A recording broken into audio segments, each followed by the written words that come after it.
so much. I really appreciate it. Thank you for having me. So I'm Chanel Ford. I'm the Director of Programs for the Native American Agriculture Fund. I do have a presentation. I'm going to probably whip through it a little bit because I know we're trying to stick to time. So I will, let's see, go ahead and like I said, I'm the Director of Program for the Native American Agriculture Fund. If you haven't heard about our organization, we're fairly new, created in 2018. We are a private charitable trust created from the Keepsego v. Vilsack class action settlement.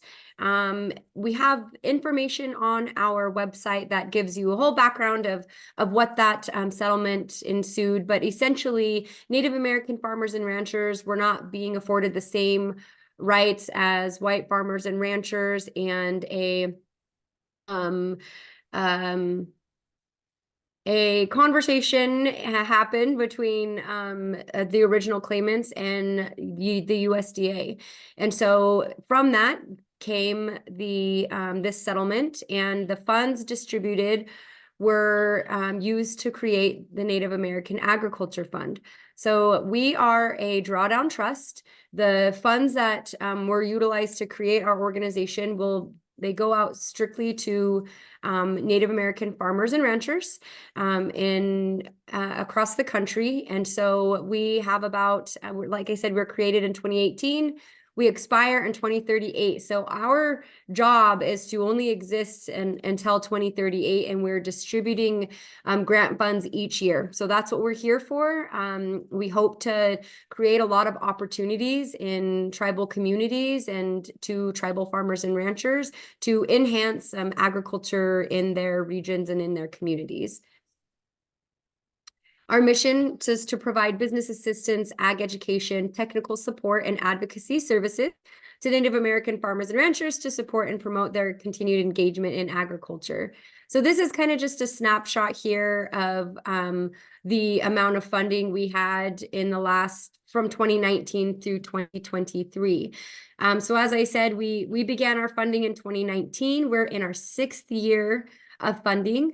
We opened our RFA on March 1st, and it actually closes May 1st. So as Joey was saying, you have a little bit of time left. I've seen it done. I've seen an application come in 2 days. So we're really excited about this 6th year. We've already had quite a few new applicants. So always looking to fund new applicants, looking to fund current applicants and past grantees. And so this is just a little snapshot of kind of how much we funded in the past, which states were the highest out of the regions to get funding. So quickly on our RFA overview, our organization looks to fund nonprofit organizations, educational organizations, community development financial institutions, also known as CDFIs, and tribes and their instrumentalities. You do not need to be a tribally operated 501c3 or a tribal school or a tribal CDFI, as long as the grant that you're writing impacts the Native American community as a whole. And if the majority of the community you're serving is Native American, then you could apply for our funding without having to be a Native 501c3 or a Native educational institution, etc. So this is just a notice here. If you were a past grantee of ours, we are changing our guidelines a little bit. We will ask that you are in compliance with all of your reports to be able to apply for our funding this year. If you are not in line with reporting, then unfortunately you won't be able to apply for the 2024 round of funding. This is just to go over fiscal sponsor. So some organizations don't yet have 501c3 status from the IRS. And so you are able to apply through a fiscal sponsor. They can provide, tech support for these specific activities. If you're using a fiscal sponsor, this fiscal sponsor must be an eligible 501c3 org and should follow the guidance in NAF's fiscal sponsor information. So on our website, we have, it's called just our RFA overview, and it goes over very specifically if you are to apply, but you need to apply via fiscal sponsor, what are the expectations, how to go through the application process, very, very specific steps and that you can follow if this is the route you choose to take. The only note that we have is that the relationship between the fiscal sponsor and the grantee isn't managed by us. So make sure that it's somebody that you have a great relationship with, that you're in great communication with, because if there's any stalling or if there's any disconnect between the fiscal sponsor and the grantee, unfortunately, we are not allowed to step in. Skip this guy. You'll see a lot in our application process, the term access to capital. So access to capital was at the core of the Keep Siegel case. It was the original claimants were not affording the same rights to access to capital, to increase their access to capital. And so we have a whole conversation on this about this on our website, and we ask that you do include access to capital in your application. So our very first question, I think, is how is this program or this project going to increase access to capital in your community or in your region? So just kind of that's a note that we like to keep up front. If you have questions about that, we do have some information on our website on exactly what that looks like, how other programs and projects have utilized their project to increase access to capital, et cetera. So this is just going into a little bit more detail about the organizations that we are looking to fund.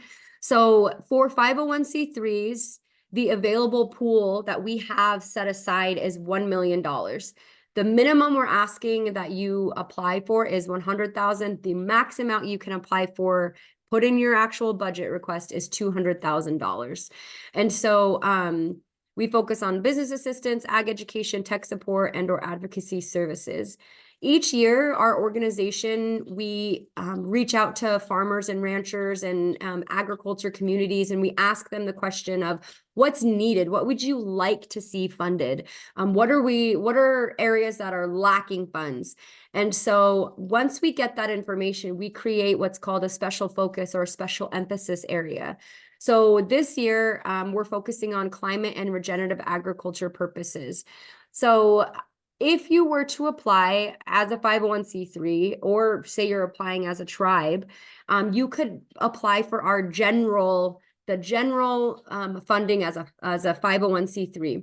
But say that you think this special focus, the special emphasis category also applies to you, you can also apply there. And so you'd be maximizing your funding opportunity by essentially, if you were funded both, potentially getting $400,000 as opposed to one grant for the $200,000. So that information is also on our website in the RFA overview information. And it kind of strategically will walk you through if you're wanting to apply for different pools of funding, that's how you can go about it.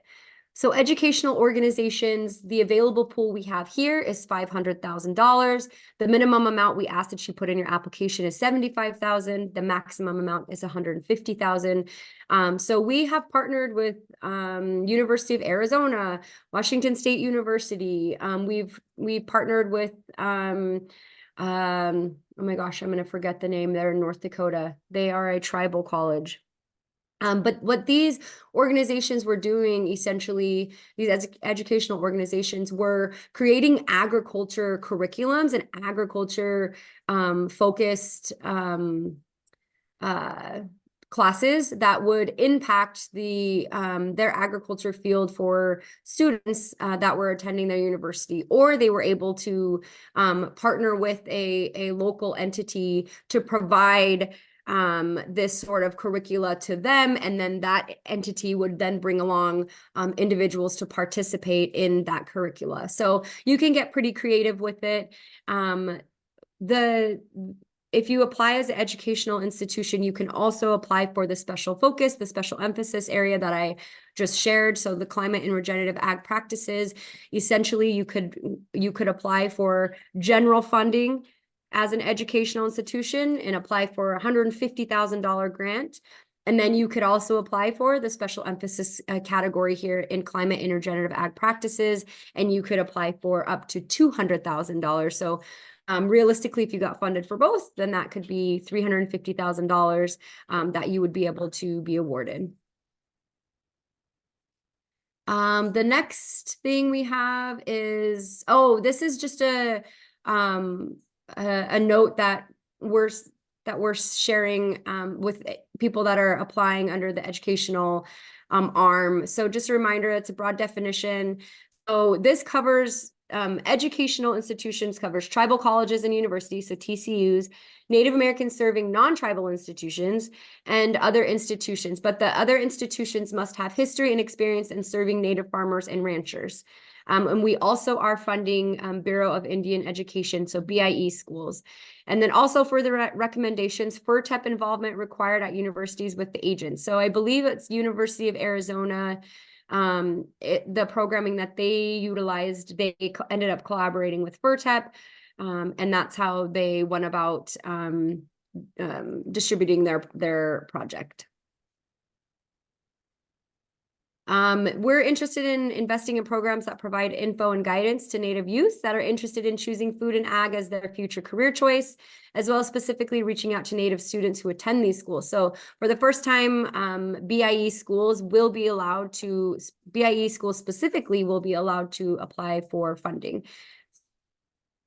And then here we just have information about our CDFI. So if you're applying as a CDFI, there is no minimum amount here, and there's no max, except for you cannot apply for the total available pool. So our total available pool for CDFIs is 4.5 million. So as long as your budget doesn't exceed that, you are good to go. And the reason we allow more funding to be geared towards our CDFIs is because per our trust agreement, when Native American Agriculture Fund was created, we have a trust agreement, which means we have to follow strict guidelines and strict rules on who is able to apply for our funding. And unfortunately, we are not able to directly fund sole farmers, sole producers, sole ranchers. So with the CDFI, we understand that money goes out directly to a single farmer, a sole producer, a sole rancher.